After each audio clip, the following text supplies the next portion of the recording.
Welcome to another episode of the Michele Tafoya podcast. You don't think cancel culture is real, or you think it's an American phenomenon? Boy, have we got a story for you. You're going to want to hear this one out of Ireland. That's next. Now, it's time for some sanity. It's the Michele Tafoya podcast. Cancel culture is real. And the way that it takes shape, most of us have seen it, right? Somebody says or does something that doesn't sit with the standard narrative of the day, and everyone pounces and pounces and pounces until the person who said it is left with really no option but to apologize for having an opinion. I keep referencing Neo, the singer, songwriter, music producer, because he talked about gender mutilation, mutilating kids for this gender ideology. He was against it. His publicist printed something out the next day saying, I apologize, I don't really mean it, or I didn't mean to offend anyone. And then he got in his car and videotaped himself saying, you know what? I did mean it. It's my opinion. I own it. If you don't like it, I'm sorry. I'm going to offend someone. That's the way life is. But it's my opinion, and I own it. And for that, I applauded him and will continue to applaud anyone who follows suit. So this isn't just an American thing. This is worldwide, particularly in Western countries. And this has happened in Ireland. And I'm going to tell you the story that starts with Sinead O'Connor and moves on to one of her, sort of a contemporary version of her, a woman named Roisin Murphy. And we'll get into that. But first, I can't believe we've passed Labor Day already. The summer has come and gone. It's getting fall-like outside. Did your skin enjoy the summer as much as you did? I really hope it did, but that means it might need a little help right now. Let's hear from Ella in Rockford, Illinois, who says, I have both age and acne spots, and this stuff is actually fading both of them. This serum is worth every penny.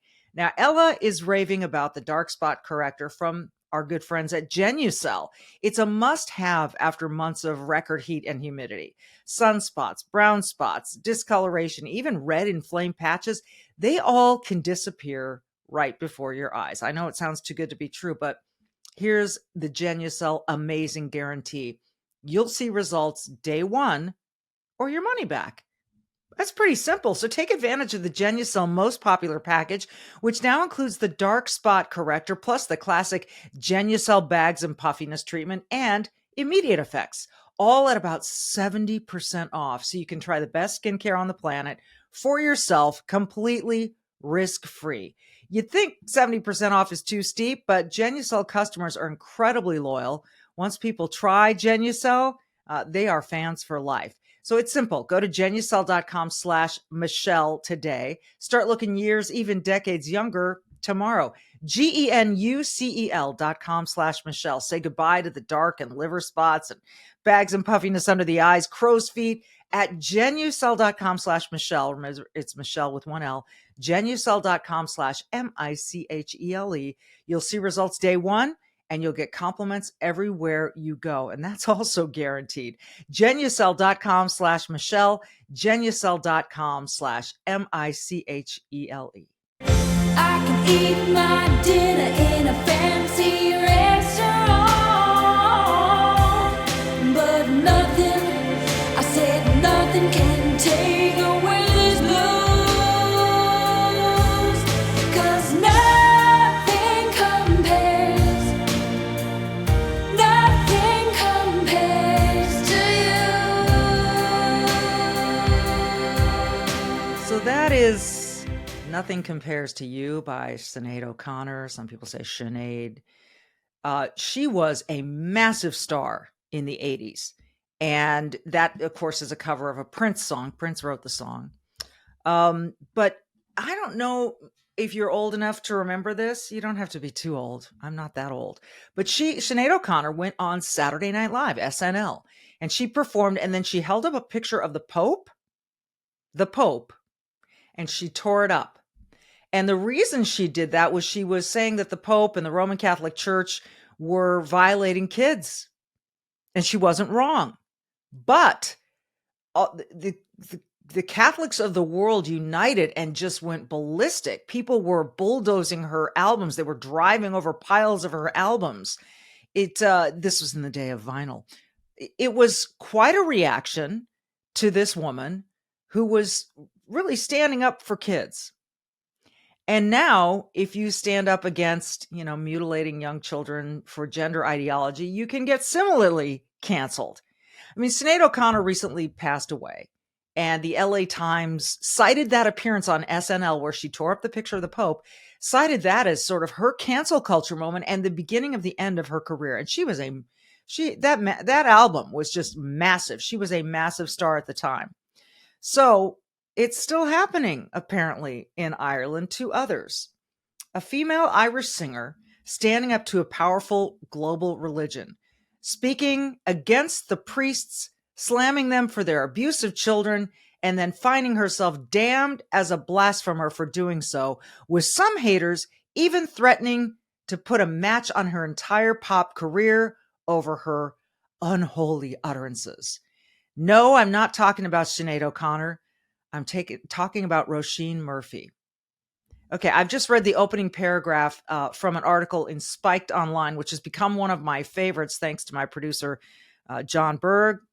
And this is the writer Brendan O'Neill. We had him on recently. If you remember, his best line was, "Her penis."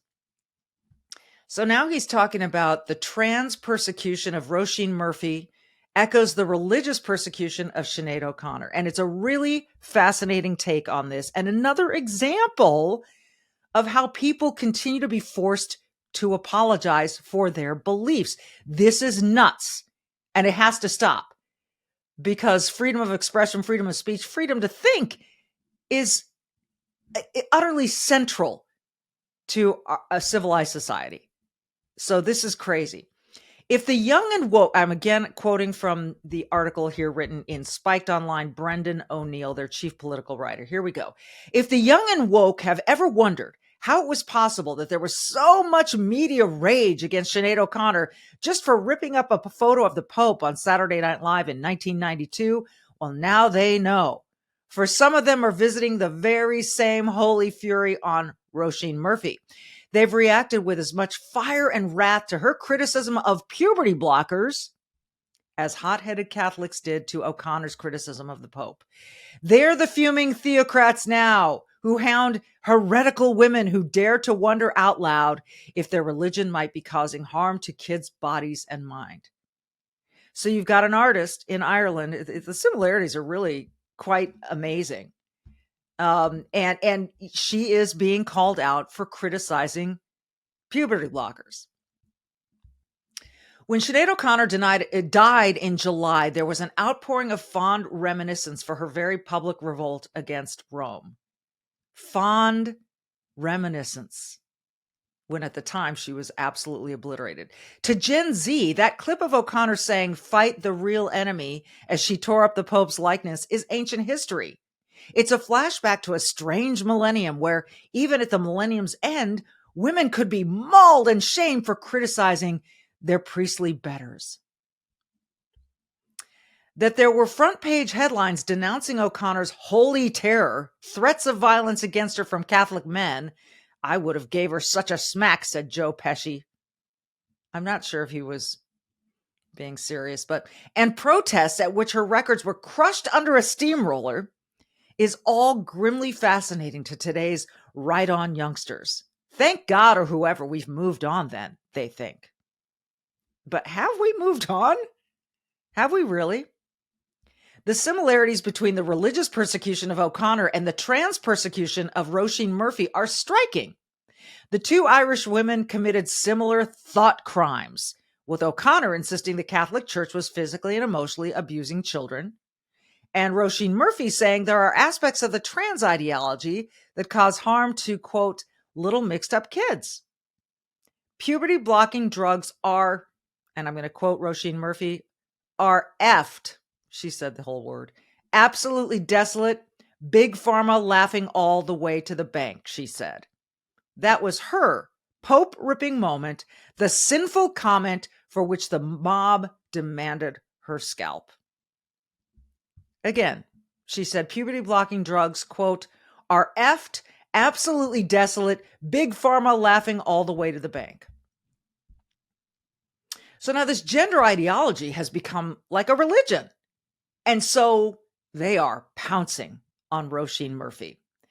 And both Sinead O'Connor and Roisin Murphy paid a price for their blasphemy. Again, I'm reading from this Spiked article. O'Connor's was greater, of course. Her rebuke of Rome caused a global storm, making headlines everywhere. She was booed, boycotted, sidelined. The Pope incident effectively marked the end of O'Connor's career as a pop star, as the LA Times said in its appreciation of O'Connor after her death. Roisin Murphy's cancellation has been less brutal, though that will be of little comfort to this other Irish woman who has found herself in the crosshairs of a splenetic neo-religious rage.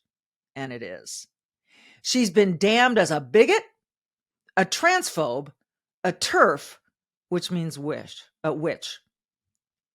The mob extracted an apology. Extracted. That's such a great, think about it. It's like the dentist coming in and pulling out the tooth. They extracted an apology from her in which she essentially pleads for forgiveness for, quote, stepping out of line.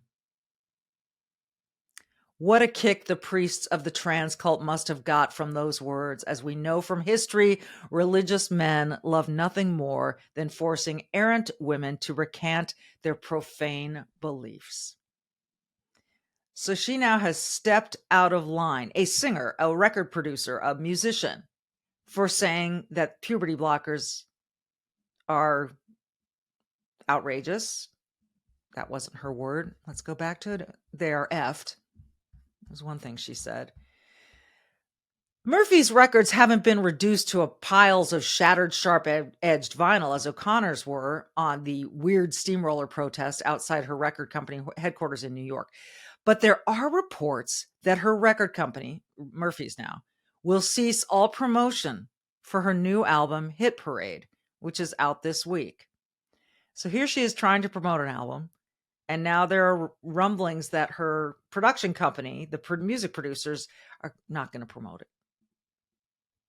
How dare we promote her album when she doesn't agree with the trans ideology, the religion of gender changing. Some venues have canceled appearances by Roisin Murphy. Shameful women cannot be seen in public, you see. Hide away the sacrilegious harridans. I love the way this guy writes. It's just beautiful. So a note to the woke, he writes, you're the witch hunters now. For all your talk of social justice, for all your ostentatious bristling at archaic institutions like the Catholic Church, you're now the ones who take delight in reprimanding female heretics. You're now the ones who love the twisted delights of visiting hate upon she-devils. I mean, that's what's happening here. And it's happening in both directions. I mean, we've got toxic masculinity and there's apparently just as much toxic femininity out there. So for those of you thinking you're fighting the good fight, preaching your toxic masculinity, there's just toxic humanity, okay? It doesn't cut along gender lines. The religion, going back to the Spiked Online article, the religion of the woman shamers may have changed. It's the cult of gender, not the institutions of Rome, that no mere female is allowed to criticize these days. The priests have changed too. It's less men of the cloth than men in dresses. No longer stiff men in pointy hats, but angry fellas in bad wigs. But the intolerance of dissent is as ferocious as it ever was. The intolerance of dissent. Yeah, the left likes to call themselves the tolerant party. Come on. I think there's intolerance available at every political moment on the spectrum. The trans cult has given rise to an entire infrastructure of religious policing.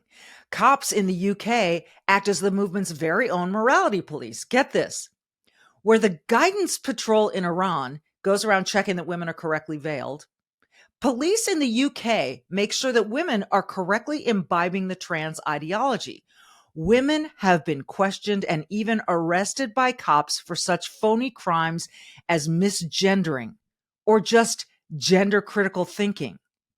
quote, "Where you are in your thinking is very much needing a lot of enlightenment and reading," said a police community officer with spectacular arrogance to a woman who had gender-critical stickers on her front door. They said the same to Sinead O'Connor. So this is another, I don't want to go off on a tangent, but the police community officer, a woman on her front door had gender-critical stickers, and apparently they knocked on the door and said, "Where you are in your thinking is very much in need of a lot of enlightenment and reading." And think about this. Says who? Where I'm in my thinking is none of your damn business. Until I act out and do something that hurts someone, it's none of your damn business what I think. I don't care if you're part of the Police Community Officers Union. There is even the threat of violence to prevent today's female heretics from stepping out of line, to use Murphy's own sad words. At least Joe Pesci's tongue was in his cheek when he said he would have grabbed Sinead O'Connor, by her eyebrows, given she had no hair, and gave her such a smack. There is no such irreverence in the trans threat of physical punishment against dissenting women. Witness the heaving mob of feral misogynists who surrounded Kelly J. Keane in New Zealand at a Let Women Speak rally, or the whoops and cheers that greeted trans activist Sarah Jane Baker when he said to the crowd at a trans pride rally in London in July, "If you see a TERF, punch them in the effing face." So Sarah Jane Baker is a trans woman. In the article, O'Neill decides to use the biological pronoun of he. This person said at a trans pride rally in London just a month or so ago, "If you see a TERF, punch them in the effing face." Such menaces make the angry response to Sinead O'Connor look civilized in comparison. All right, I'm going to do something quick here because I want to make sure everyone understands what a TERF is. And trans exclusionary radical feminist. That group of feminists that claims that trans women aren't really women. I guess I'm a TERF. And so I better watch out because this trans pride rally, Sarah Jane Baker said, "If you see a TERF, punch them in the effing face." I will have my guard up. Speaking of Sarah Jane Baker, who uttered those lovely words, last week, the same Roisin Murphy was being hauled over the coals for criticizing puberty blockers. Sarah Jane Baker was cleared of the offense of intentionally inciting violence. So there you have it. In the eyes of the right on, a woman expressing her honest and entirely correct view on puberty blockers is scum who must be hunted, while a man who calls for the violent assault of women gets off scot-free. I've never really liked the term male privilege, but what else do we call this? Maybe it's trans privilege now because I don't know. Here's the article continues. After the hounding of Roisin Murphy, I keep adding Roisin, by the way, because I want you to remember the name. No serious person can deny that cancel culture exists and that it poses a grave threat to free thought and free speech. The persecution of Roisin is proof that a great shift has occurred. Where once censorship was enforced by conservatives, now it's the handiwork of radicals. Where it used to be the religious right who yelled, "You can't say that," now it's the woke left. Where once it was the priests who strung up iconoclastic women, now it's the politically correct. Sinead O'Connor was right all along was the headline to that LA Times piece about O'Connor's persecution for saying kids were being abused by priests. Sinead O'Connor was right all along. But oh, did we punish her when she said it? Past his prologue, perhaps. How long until society recognizes that Roisin Murphy is also right? The pumping probably gay kids full of life-altering hormones is effed.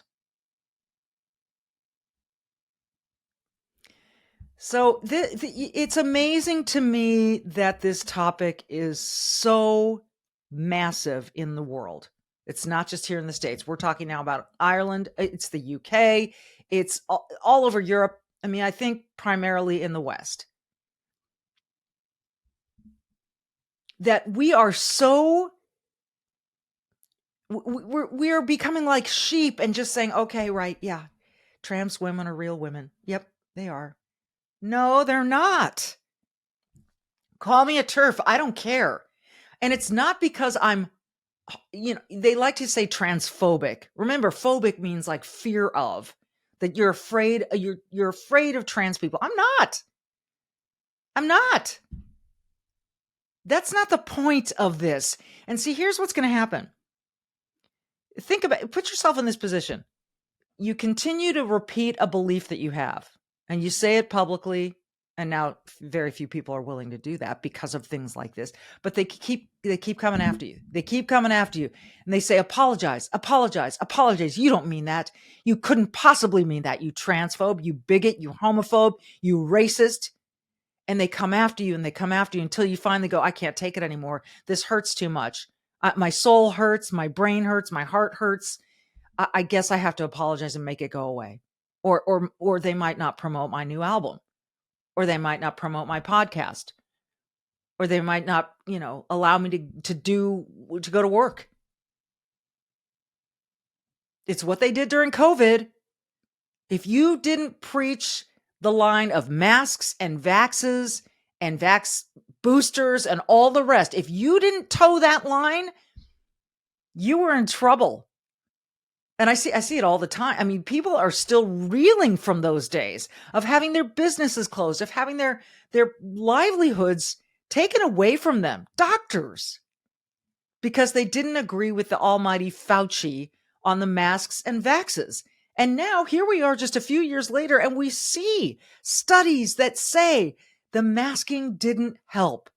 Certain kind of masks do, but not everyone wore those. And so wearing a little flimsy piece of cloth over your face, which has gaps in the sides, and you're constantly wearing it on your chin, that doesn't work. And why are we funding the studies if we're not going to listen to them and we're going to say, oh, we better mask up again because there's a little rise in COVID? This is like the flu, folks. And we said it back then. It's going to keep evolving into another season. If you want to get a booster, have at it. But do you go around telling people you get your flu shot or you don't come near me? But people will say that about the COVID vaccine. It's like this religion. So we've seen it. We've been down this road. And now we're going down the same road with this gender ideology, suggesting that you are a TERF, you are a witch, as the writer says, Brennan O'Neill, if you don't agree that trans women are real women.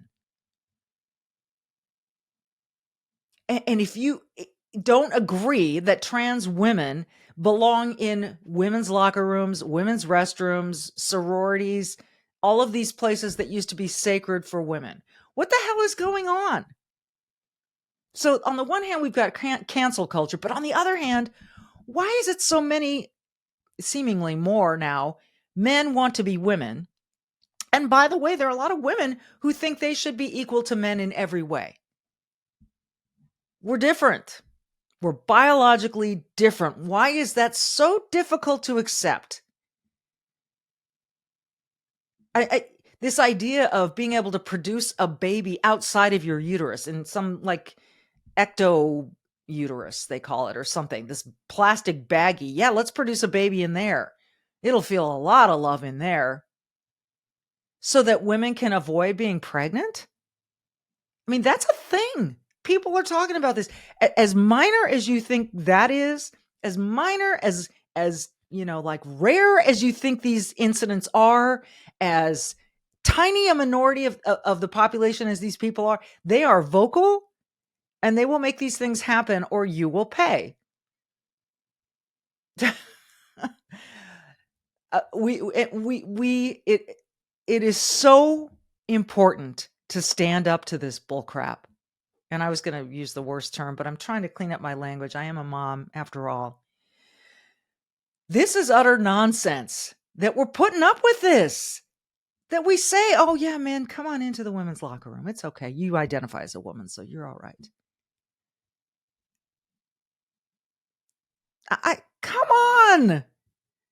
How can you not see? And I believe that the vast majority of people agree that this is insane and that it's nonsense. And that men should not be competing against women in physical sports. I'm not talking about chess. I'm not talking about poker. I'm talking about swimming and golfing and all the rest of the physical sports. You cannot think that's fair. I don't know what the end game is here, except that it seems to me people want we're almost like morphing into this society of no one's really anything. Like you're just sort of a blob of humanness. And I'm not sure why this is.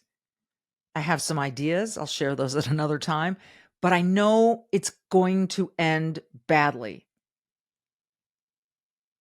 So I guess if you're a TERF, you're not radical, by the way. If you don't believe that trans women are real women, you're not radical. Do what you want. Dress how you choose. That is all up to each individual. Each individual.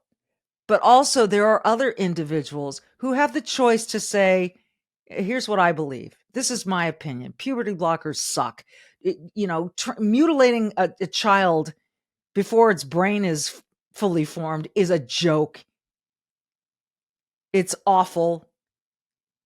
It's not right. It's immoral. Those things are those things are not radical statements. They are not. And don't let anyone fool you into believing that they are, or bully you or compel you into speaking singing the hymns of their religious songbook. Because this is feeling very religious. No one wants to hurt anyone. We just want to have our opinions. And we don't want to have to apologize for them. And we shouldn't, and we can't, and we have to stop. So be brave. Stand up for your opinions and the opinions of those you disagree with. Stand up for theirs too. This is freedom of speech we're talking about. Freedom of thought. Freedom of expression. And we lose that, then just like puberty blockers, we are effed. So be brave, do good, and we'll see you next time.